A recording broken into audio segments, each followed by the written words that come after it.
First at 11, bracing for impact from Hurricane Matthew. Right now, the massive storm is moving through the Bahamas and taking aim at the coast of Florida. And just minutes ago, a hurricane warning just issued for parts of northeast Florida. We could feel the effects by late tomorrow. I'm Anthony Austin in the Weather Center, the very latest on the track in just a moment. And I'm Heather Crawford, and right now parts of the First Coast have been ordered to evacuate as Hurricane Matthew makes its way toward Florida. So let's go county by county for you. Jacksonville Mayor Lenny Curry telling residents in Neptune, Atlantic, and Jacksonville Beach to evacuate. The mayor also calling for evacuations in Zones A and Zone B. That includes low-lying parts of Duval County. To Nassau County now, Zones A, C, and F are being evacuated. And late this evening, St. Johns County expanded its mandatory evacuation order. Starting at 6 a.m. tomorrow in St. Johns County, all of evacuation zones A and B, which now includes the entire city of St. Augustine and the town of Hastings, are being ordered to leave.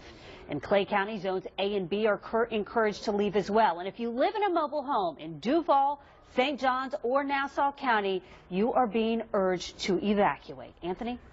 And I'm in the Weather Center now with meteorologist Tim Deegan, and let's get right to that hurricane warning that we talked about at the top of the show. Okay, so first of all, I want to emphasize so that folks can sleep tonight, just because a hurricane warning has just now been issued doesn't change things for tomorrow or for Friday morning, okay? We have plenty of time to prepare all day tomorrow. Remember now, a hurricane warning is issued 36 hours before tropical storm force winds, not hurricane force winds. So we have all day tomorrow to prepare, and tomorrow night and Friday morning. If you like to drive, if your plan is to get out of the area, you have all day tomorrow and really even Friday morning. If you plan to hunker down, you have all day tomorrow and even for Friday morning. With that said, let's take a look at what we have. So here we have the hurricane and the Hurricane Matthew, again a Category 3 hurricane. If there's a bit of good news, it's that during the evening hours, although this hurricane has become a little better organized, the winds have not increased. In fact, it's still just barely at Category 3 strength. Now, we do expect it to increase in intensity. Check out the computer models now. The computer models agree with the idea, way more than yesterday, that we won't see a hard turn into Peninsula Florida, but there will be a pretty close call, if not a direct hit, of the eye heading right up the coastline. There you see the projection that eventually this will again become a Category 4 hurricane. Now, the earlier down south it hits, the worse that weather would be farther down south, like Palm Beach or Melbourne or Titusville or Daytona. If it takes longer to hit the coast, if it hits the coast at all, then the worse that is for us here on the First Coast. Now, the track has been adjusted. After 24 hours of the track being adjusted eastward, that's good.